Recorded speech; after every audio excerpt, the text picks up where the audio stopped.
تو ان کو للکارنے کے لیے ملالہ یوسفزئی میدان میں آئی تھی، اور وہ بہت بڑا کام تھا، بہت بڑا جگرا چاہیے تھا اس وقت. مجھے یاد ہے جنہیں طالبان کو ٹارگٹ کیا، طالبان نے ان کا سر قلم کر دیا تھا.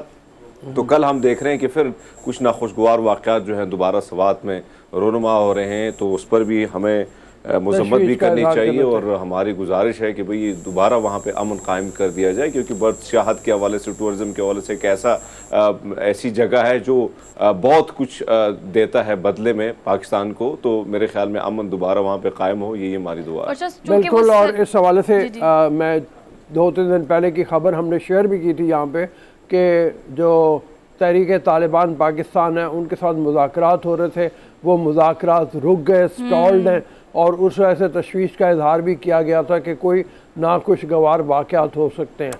اور یہ جو بھی ہیں مطلب کم از کم ان کو آپ یہ دیکھو کہ بزدلی کی انتہا ہے کہ چھوٹے چھوٹے بچوں کے اوپر اٹیک کریں آپ.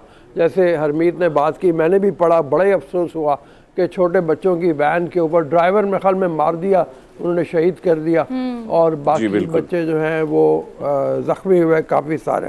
ہم چلتے ہیں آگے، آج کا رن ڈاؤن ہمارا کیا ہے اس کو دیکھتے ہیں، اور پھر ہم نے آج کی ڈیلی ڈوز بھی آپ سے ٹاپ سٹوریز کی بات کرتے ہیں. تو سب سے پہلے جی عمران خان صاحب کہتے ہیں کہ آڈیو لیک سے قومی سلامتی کی رازداری کو عالمی سطح پر بے نقاب کیا گیا. یہ ان کی کل کی فریش سٹیٹمنٹ ہے، اور سٹیٹمنٹ پر اب دیکھتے ہیں کہ باقی جو تجزیہ کار ہے وہ اس حوالے سے کیا کہتے ہیں. ڈیٹیل میں اس کو ٹاپ سٹوری میں ڈسکس کریں گے. ایک اور مووی ٹریلر ہے جو آپ کو بتایا جائے گا، دکھایا بھی جائے گا، اس پہ چھوٹا سا ہم تبصرہ عبدالرؤف صاحب سے لیں گے، بیکاز ہالی ووڈ کی موویز کا ایک ڈیٹیل ریویو جو ہوتا ہے وہ عبدالرؤف صاحب کا ہوتا ہے، اور ہمیں اور حرمیت جب نہیں ہوتے آپ تو بہت مس کرتے ہیں کسی بھی ٹریلر پر، کسی بھی مووی پر. تو آج ہم اس پر بھی بات کریں گے. اس کے علاوہ جیسے کہ پروگرام کے آغاز میں ہم نے آپ کو بتایا کہ آج دنیا بھر میں پاکستان سمیت بچیوں کا عالمی دن منایا جا رہا ہے، اور اس کا ہر دفعہ تھیم ہوتا ہے، اور اس کا تھیم اس دفعہ یہ ہے کہ it's time for our right means our future. یہ اس کا تھیم ہے کہ ہمارے حقوق ہی ہمارا مستقبل ہے، اور بڑا ایک پروپریٹ سا تھیم رکھا ہوا ہے. اس کو ڈیٹیل میں ڈسکس کریں گے آج کے پروگرام میں کہ بچیوں کے حقوق، کم عمر میں شادی، ان کی تعلیم، ان پر تشدد اور دیگر جو مسائل ہیں، حقوق بیسیکلی بچیوں کے، اس پر ڈیٹیل میں بات کریں گے. اس کے علاوہ سر آج ہم نے ملانا ہے کسی ایسے آپ کو سماجی کارکن سے ملانا ہے. اس سے پروگرام کے آغاز میں اس بات کا ذکر کرنے والی تھی، لیکن میں نے کہا اس سیگمنٹ میں اس چیز کا ذکر کریں گے. سر سردیاں آ گئی ہیں، اور پاکستان کے بالائی علاقوں میں جب آپ جانتے ہیں کہ 3.5 کروڑ سے زائد اس وقت لوگ اور آبادی جو ہے ہماری وہ شدید متاثر ہے. سیلاب زدہ آفت جو اس وقت ان علاقوں میں خاص طور پر اب دیکھ رہے ہیں کہ ملیریا وہاں پر ہے، ڈینگی وہاں پر ہے، اور اب سردیاں آ چکی ہیں. بغیر چھت کے، بغیر سردیوں کے کپڑوں کے اس وقت وہ وہاں پر موجود ہیں. اب زیادہ ضرورت ہے موسم کی تبدیلی کے بعد ان کی زیادہ امداد کرنے کی، اور اس چیز کو کیپ ان مائنڈ رکھنے کی کہ سردیوں کی مناسبت سے آپ نے ان کی مدد کرنی ہے، اور خاص طور پر سردیوں کے کپڑے ان تک پہنچانے ہیں. اور تو آگے بڑھتے ہیں سر، ڈیلی ڈوز کی طرف چلتے ہیں. آج کا ٹیوزڈے ڈیلی ڈوز ہمارے پاس ہے. سب سے پہلے زبردست سی خبر ہے، سوشل میڈیا پہ کل آپ نے پکچر دیکھی، پاک فوج کا دستہ جو ہے وہ فیفا ورلڈ کپ کی سیکیورٹی سنبھالنے کے لیے کل نور بیس سر سے روانہ ہوا ہے، اور جائے گا قطر، اور وہاں پر اپنے فرائض سر انجام دے گا. 21 نومبر سے 18 دسمبر تک فیفا ورلڈ کپ ہو رہا ہے، اور اس کے لیے قطر نے آج سے کوئی 1 ماہ قبل ہمارے درخواست کی تھی سیکیورٹی کے لیے، اور اس کو رکھا گیا اسمبلی میں کابینہ کے سامنے، انہوں نے اپروول دی، اور پھر اس کے بعد یہ دستہ جو ہے یہ روانہ ہوا ہے قطر میں، اور وہاں یہ فرائض سر انجام دے گا. ویسے تو قطر ایک سیکیورڈ ملک ہے، لیکن پھر بھی ایسے موقع کے اوپر کچھ بھی ہو سکتا ہے، اس کی احتیاط ضروری ہے. تو بڑے فخر کی بات ہے کہ ہمارے جناب یہاں سے دستہ گیا ہے، اور ایک اعتماد کی بات بھی ہے ہماری آرمی کے اوپر کہ ان کی سیکیورٹی کافی بہتر ہوگی. میرے خیال میں وہ جو میچز ہوئے نا انگلینڈ کے، اور اس سے پہلے بھی پاکستان میں جو بھی ٹیمیں آئی ہیں، ان کو جو سیکیورٹی جس طرح سے دی گئی ہے اس نے بڑا متاثر کیا. اور پھر فیفا کی ایک ٹیم بھی آئی تھی یہاں پہ، اس نے آ کے یہاں پہ ISI کے ساتھ اور فوج کے عہدیداروں کے ساتھ ملاقاتیں کی تھیں، اور ان ملاقاتوں کے نتیجے میں وہ سیٹسفائیڈ سے بالکل اطمینان کا اظہار انہوں نے کیا، اور پھر اس کے جواب میں وہ یہ ہوا ہے. جی حرمیت. بالکل رؤوف صاحب، بہت بڑی بات ہے، بہت بڑے اعزاز کی بات ہے کہ ہم تو قطر کو دیکھتے ہیں، پھر دوسرے ملک کی سیکیورٹی سنبھالنا انتہائی مشکل کام ہوتا ہے، کیونکہ آپ کو وہاں کے بہت سارے معاملات ایسے ہوتے ہیں کہ اس کا نہیں معلوم ہوتا، لیکن میں سمجھتا ہوں کہ یہ معاملہ جو ہے کابینہ میں بھی گیا تھا، اسمبلی میں بھی آیا تھا، تو اس کے بعد کافی اس پر کام ہوا تھا، اور یہ بہت بڑی بات ہے کہ آپ فیفا ورلڈ کپ کو سیکیورٹی جو ہے وہ ہمارا ملک کی فراہم کر رہا ہے، تو اس سے اور اعزاز کی بات کیا ہو سکتی ہے؟ کیونکہ آپ دیکھیں نا کہ اس خطے میں بہت سارے ممالک ہیں، مسلم ممالک بھی ہیں، دیگر غیر مسلم ممالک بھی ہیں، ان سے بھی یہ سیکیورٹی طلب کی جا سکتی تھی، لیکن کہیں نہ کہیں بھروسہ جو تھا وہ پاک آرمی پہ ہی تھا، اور یہ کریڈٹ ہمیں ملا۔ یقیناً پاکستان کے لیے ایک اعزاز کی بات ہے۔ ایک اور اعزاز کی بات ہے پاکستان کے لیے، ہمارے اس وقت وزیر اعظم پاکستان جو ہیں شہباز شریف، ان کے ذریعے ایک اعزاز اور پاکستان کو ملا ہے۔ سر COP27 کی نائب صدارت دینے کا اعلان کیا ہے اقوام متحدہ کی جانب سے، اور یہ اقوام متحدہ کی موسمیاتی تبدیلیوں اور مسائل کے حل سے متعلق ایک ایسی تنظیم ہے جو کہ کام کرتی ہے، اور اس کی نائب صدارت کے لیے چنا گیا ہے شہباز شریف صاحب کو، اور سر صدارت جو ہے میرے خیال سے مصر کے پاس ہے، مصر کے پاس ہے، اور مصر نے السیسی جو ہے انہوں نے بھی مبارکباد کا پیغام دیا شہباز شریف کو، اور انہوں نے کہا کہ جو سیشن ہوگا اس کو جوائنٹ صدارت کریں گے، اس میں گول میز کانفرنس ہوگی، اس کے اوپر ہاں اور موسمیاتی تبدیلیوں کے حوالے سے گفتگو کی جائے گی۔ پاکستان کو موقف اپنا جو ہے اس کو باواز بلند ایک طرح سے جیسے ہوتا ہے دوبارہ کہنے کا موقع ملے گا، ایک پرزور طریقے پر کہنے کا موقع ملے گا موسمیاتی تبدیلیوں کے۔ بالکل آپ کی بات درست بھی ہے کہ ایک طرف تو ہم متاثر بھی بڑے زیادہ ہیں، باہر دنیا کو دیکھیں تو سب سے زیادہ متاثر اس وقت پاکستان ہی ہوا ہے موسمیاتی تبدیلیوں کے حوالے سے، اور ایک چیز کو تھوڑا سا یاد بھی کرنا چاہیے، یہ بہت بڑی بات ہے کہ بہت بڑا کریڈٹ، ایک بہت بڑا اعزاز دوبارہ ہمارے نام ہوا ہے، تو اس کو بھی وہ کرنا چاہیے، لیکن ساتھ ساتھ میں کوشش، ایک ایسا ملک جہاں پہ بہت سارے معاشی مسائل ہیں، لیکن اس سے پہلی کی جو حکومت تھی ہم نے دیکھا کہ بلین ٹری سونامی جو ہے انہوں نے اس پروجیکٹ کا آغاز کیا، اور بڑے کامیابی سے خیبر پختونخوا کے وہ علاقے جو بہت زیادہ وہاں پہ گرینری ہوا کرتی تھی، اور پھر جب کٹائی ہوئی، موسمیاتی تبدیلیاں وہاں پہ رونما ہوئی، تو دوبارہ وہاں پہ ٹریز جو ہیں وہاں پہ ہوگی، اور جس طرح آج بھی میرے بہت سارے علاقے ہیں، بہت سارے ایسے پہاڑ ہیں جو ویران ہوئے تھے، آج دوبارہ جب ہم جاتے تو وہاں پہ بھرپور گرینری جو ہے وہ ہمیں نظر آتی ہے، تو یہ اپریشیٹ ہونا چاہیے کہ کم سے کم ایک کام بھی کر رہے ہیں، نامناسب حالات میں بھی کام ہو رہا ہے، اور یہ ایک بہت بڑی دوسری بڑی اعزاز کی بات ہے۔ اعزاز کی بات تو ہے، لیکن اس کے ساتھ ساتھ اس چیز کی ہمیں اشد ضرورت ابھی ہے، یہ بالکل پرفیکٹ ٹائم ہے، بہترین وقت ہے جب پوری دنیا کو ہم پہ پیغام پہنچا سکتے ہیں کہ موسمیاتی تبدیلی جہاں پہ پوری دنیا میں ہو رہی ہے اس سے پاکستان سمیت دیگر ممالک کتنا متاثر ہو رہے ہیں، اور پاکستان کس حد تک متاثر ہو گیا ہے۔ آپ دیکھیں جتنا، سر میں آج ایک فیکٹ اینڈ فگرز پڑھ رہی تھی، جتنا ہمارا کرنٹ بجٹ ہے یا اس کے جتنا ہے اس کا خسارہ جو ہے سر، اتنے تو ہمارے اس وقت نقصان ہوا ہے صرف اور صرف سیلاب سے، تو یہ اتنے ٹارگیٹس ہیں ہمارے پاس، 3.5 کروڑ سے زائد کی آبادی ہے، اور ریہیبلیٹیشن ہے، بہت ساری ایسی چیزیں ہیں، سو ہمیں بڑا فوکس ہو کر اس پر کام کرنا پڑے گا۔ آگے بڑھتے ہیں، اگلی خبر جو ہے وہ دی لیجنڈ آف مولا جٹ جو ہے اس کے بارے میں ہم بات کریں گے۔ آپ بہت ساری اس کی تشہیر دیکھ رہے ہوں گے، آل اوور دا لاہور کافی کی ہوئی ہے انہوں نے۔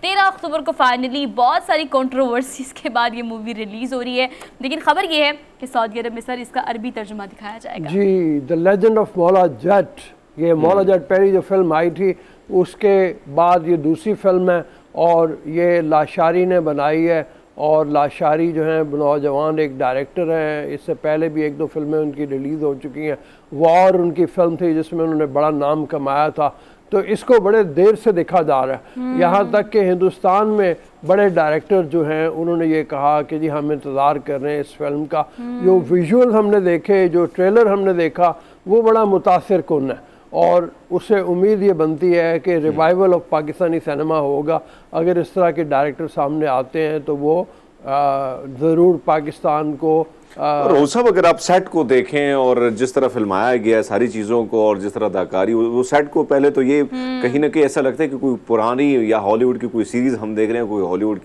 کی کوئی مووی دیکھ رہے ہیں، تو سیٹ بڑا کمال کا بنا ہوا ہے۔ اس کے بعد ڈائلاگ کی جو ڈیلیوری ہے، حالانکہ پنجابی میں ڈیلیوری کرنا، کیونکہ ظاہری بات ہے کہ فواد خان کا تعلق بھی میرے خیال میں وہ اردو سپیکر ہیں، پھر اسی طرح حمزہ عباسی ہیں، تو یہ بڑا مشکل ہوتا ہے، لیکن بڑے مزے سے، اور ٹریلر کو اگر آپ دیکھیں تو ویسے ویسے ہی وہ دیکھنے کا بھی فلم دیکھنے کا شوق جو ہے وہ ہر شخص کا ہے. میں بہت سارے لوگوں کو آس پاس جانتا ہوں کہ ان کا کبھی فلم انہوں نے دیکھی نہیں ہے, لیکن جب سے اس کا ٹریلر آیا ہوا تو بڑے لوگ جو ہے وہ بڑے انتظار میں ہیں آپ والی بات ہے نا, دیکھیں گے. یہ آپ والی بات ہے کہ کاسٹ بہت اچھی ہے. اگر آپ فواد کو دیکھیں, آپ حمزہ علی عباسی کو دیکھیں, آپ مائرہ کو دیکھیں, تو مائرہ آلریڈی بالی ووڈ میں کام کر کے آ چکی ہیں. حمزہ کو لوگ ویسے بہت پسند کرتے ہیں, ان کی بہت ساری سوشل میڈیا ایکٹیویشن کی وجہ سے. فواد کی ایک ویسی کلاس ہے, تو ایکٹنگ تو بہت زبردست ہے, لیکن لوگ کاسٹ کو لے کے بھی بہت ایکسائٹیڈ ہے.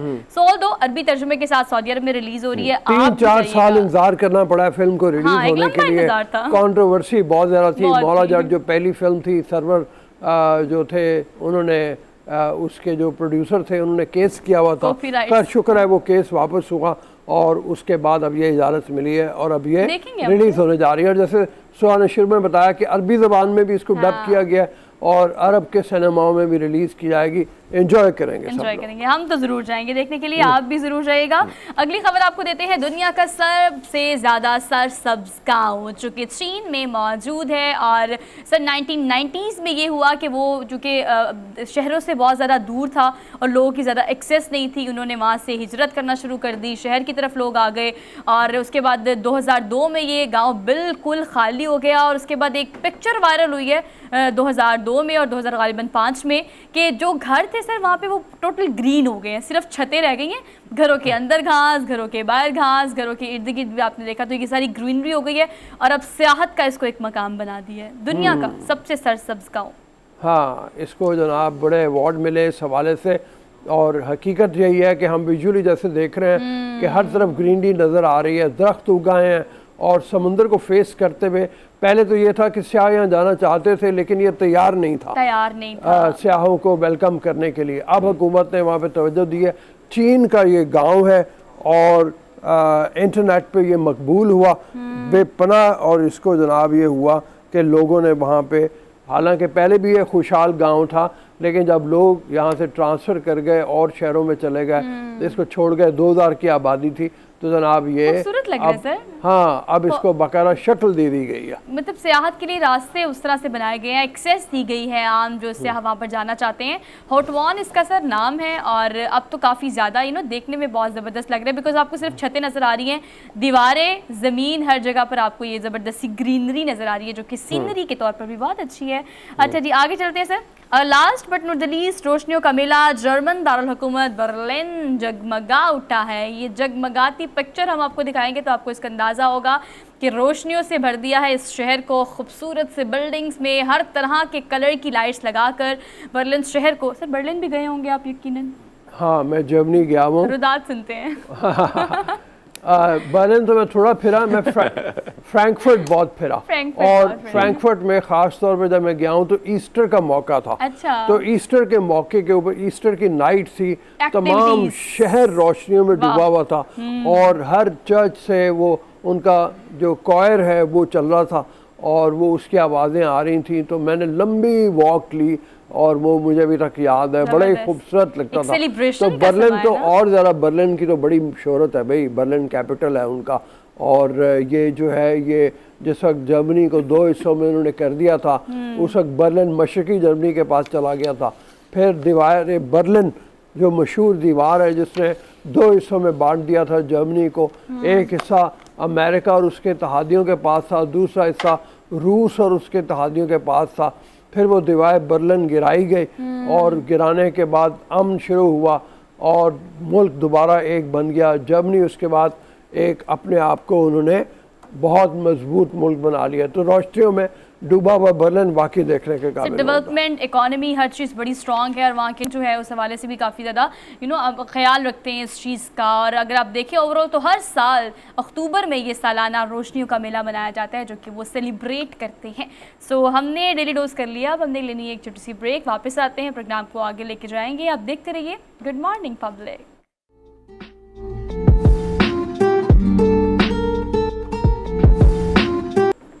السلام علیکم. واجب بریک کے بعد ویسے تو ہم اس وقت گفتگو کرنا چاہ رہے تھے آڈیو لیکس کے حوالے سے جو عمران خان صاحب کی سٹیٹمنٹ ہے, لیکن اس سے زیادہ امپورٹنٹ سٹیٹمنٹ کل عارف علوی صاحب کی آئی, اور یوں لگتا ہے جیسے اپنے آپ کو انہوں نے واقعی غیر جانبدار